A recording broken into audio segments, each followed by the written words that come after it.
Okay mga kapatid, ito na nga ang ating pag-uusapan na Grade 18 ex-Marine Walter Manalansan. Ikinalungkot ang pagbaliktad ng 4 na kasamahan. Nakakalungkot ito. Basahin ho natin ang buong buo dito po sa balitang Ang Balita Ngayon.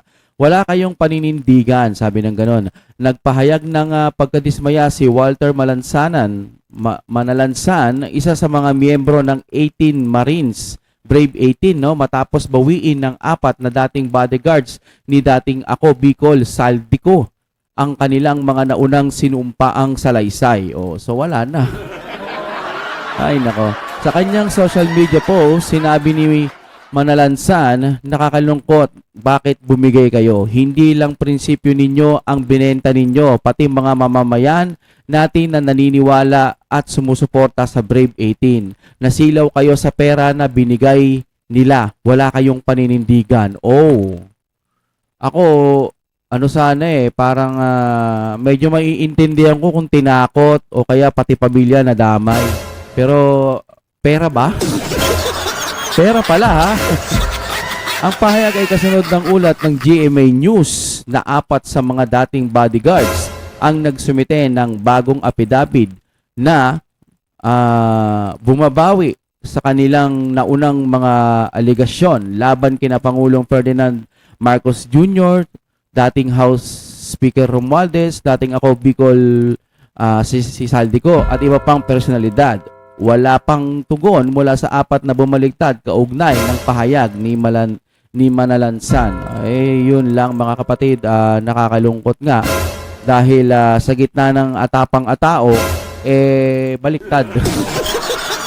Okay, seryosohin ho natin ito Ako, maiintindihan ho natin kapag kung bakit siya bumaliktad nang dahil po sa yung pamilya niya, ginugurgur na, yung pamilya niya baka may gagawing hindi maganda at nagkakandagipita na at may nasisilip. Pero si Villanueva hindi ko naintindihan kung ba't bumaliktad yun.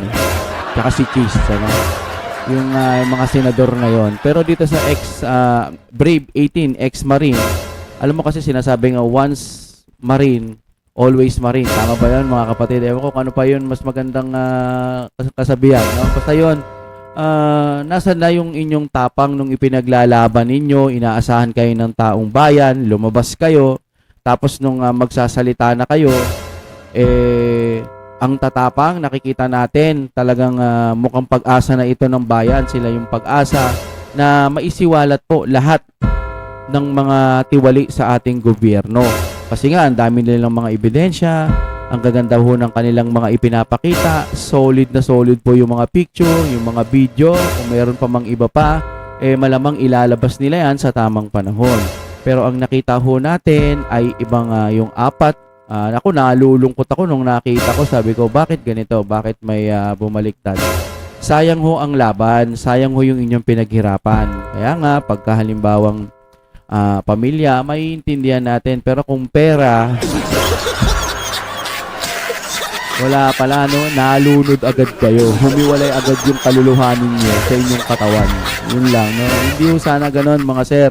Dapat meron ho kayong mga sariling paninindigan, 18 Marines, may paplano-plano kayo. Sa mga susunod pa po ng mga gustong magplano, no? Na yung iba sasabihin nila, ako lalabas na rin ako.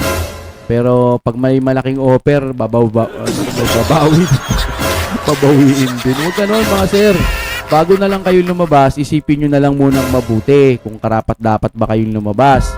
Alam nyo kasi mas maraming mga profesional na ganyan na hindi sila lumalabas Kasi baka mapahamak sila. Nasabi nga natin sa isang vlog, halimbawa ako, senador ako, nangungurakot din ako, halimbawa lang. Tapos mas nangungurakot si Romualdez. Tapos pagsasalitaan ko si Romualdez ng hindi maganda, baka masilipan ako.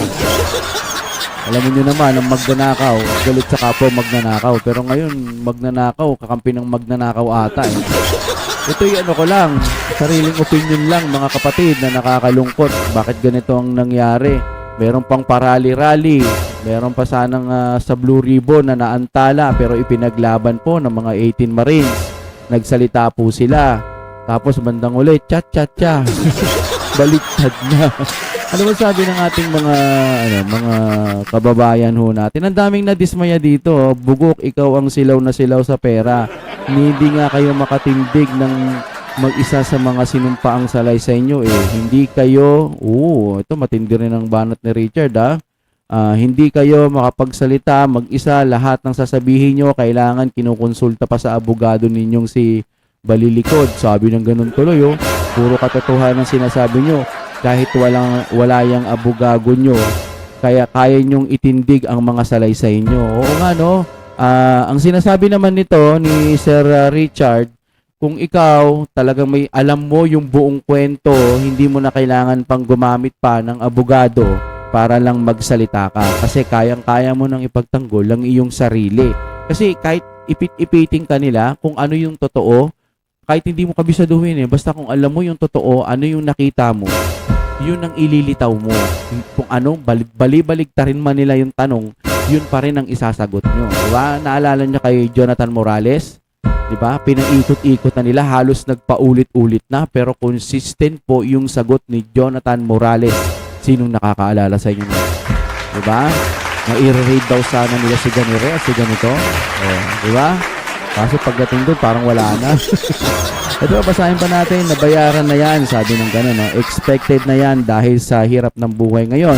Kakapit sa patalim mga yan, wala namang mga trabaho mga yan sabi ng gano'n. Tingnan niyo yung tingnan niyo yung style, yung pagiging practical talaga ng mga tao na pag hindi na nila kaya yung damdamin, di bali ng kutsain kami, di bali ng ganitong kung ano-anong pagsalitaan kami ng mga hindi magaganda, at least busog yung pamilya ko. Ganun, di ba? Kaysa ipaglaban mo ng ipaglaban yung Pilipinas, ipaglaban, tuwan-tuwa yung Pilipinas sa'yo, pero ikaw naman gugurgurin. Bukod sa gugurgurin ka na, makukulong ka pa. Di ba alam mo yung mga ganon? Tapos yung pamilya mo babantaan pa. Kaya yung iba mga kapatid, tahimik na lang at ayaw na nilang magsalita. Naiintindihan natin yun. Kaya nga tayo, nabibilib tayo sa mga taong lumalaban para sa bayan. Kahit alam nila, kapalit ng mga yon yung paglaban nila para sa bayan, para sa katotohanan, pagsiwalat sa mga kurakot. Ginagampanan pa rin nila katulad po nila Sir Marcoleta. Talagang pinanindigan niya na lalaban ako para sa bayan kahit ano pang gawin ninyo, kahit ano pang pananakot ninyo, takutin nyo ako, wala akong pakialam sa inyo, ikulong nyo ako, wala akong pakialam sa inyo. Di ba kung tutusin, pwede naman siyang magkape-kape na lang pwede naman siyang tumahimik na lang katulad ng mga ibang senador, tahimik na lang sila, di ba? Pero si Marcoleta, tingnan lang naman, lumaban. At iba pa po ang ating mga lumalaban para sa katotohanan. Dito sa apat, naiintindihan mo natin yung sitwasyon nyo, sa hirap siguro ng buhay, pero sana nung una pa lang, hindi na kayo lumabas. No? Para kasi kayong nakikipaglaro na parang laro tayo. Baka sakaling presyuhan tayo, no? Na-presyuhan siguro. Imagine lang natin, ito yung opinion lang naman, usapan lang naman.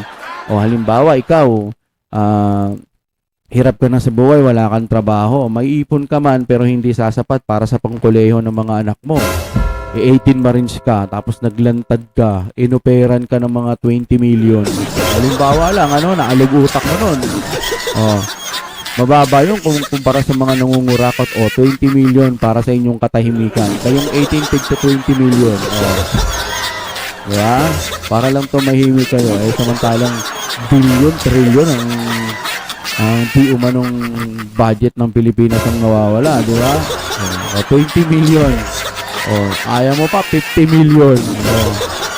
Kung ordinary lang, may bahay ka na, may kahit nangungupahan ka, yung 20 million na yun, mapapaaral mo na yung mga anak mo, 3, 2, o ilan pa man yung anak mo, kahit paano magiging maayos ang buhay mo. O kaya siguro, pag sa mga ganung ito yung example lang, so siguro, sige, tanggapin ko na yung maleta. Tapos ang mangyayari sa mga anak mo, balang araw, pag talagang naghirap ang buhay nila dahil sa kagagawa ng mga kurakot na binenta mo yung Pilipinas dahil sa mali-maleta na yan, halimbawa lang. Halimbawa ang buhok ko yan. Halimbawa lang, Nagtagumpay sila Romualdez, sila BBM, hindi na umalis sa pwesto. Nag 10 years sila doon, 15 years, taka 20 years. Huwag naman ho sana. 20 years si Romualdez, tsaka palitan lang sila ng palitan, tsaka si BBM. Naghihirap na ang Pilipinas. Tapos nalaman mo pala, no, halimbawa, ikaw yung anak nung anak, lolo mo, sa panahon ngayon, halimbawa, year 2050 na, no? Year 2050, nung panahon ng year 2026, nagkaroon ng laban ng 18 Marines kasama lolo mo doon. Kinahihiya mo na, no? Kinahiya ko lolo ko. Bakit kumampi dun sa mali para lang sa pera? Kaya ngayon, naghihirap kami, naghihirap ang ating bansa. Mahirap kasi, alam nyo, panandalian lang yan yung kakampihan nyo yung mali. Panandalian lang yan. Pero kapag dumating ka na sa puntong matitegi ka na, hindi mo na madadala. Lagi naman yan paulit-ulit natin sinasabi, hindi mo na madadala yung kayamanan pag nasa langit ka na. Diba? Siguro, nasa kanila na yan kung anong desisyon nila, kaya ng utak nila o hindi kaya ng utak nila, pero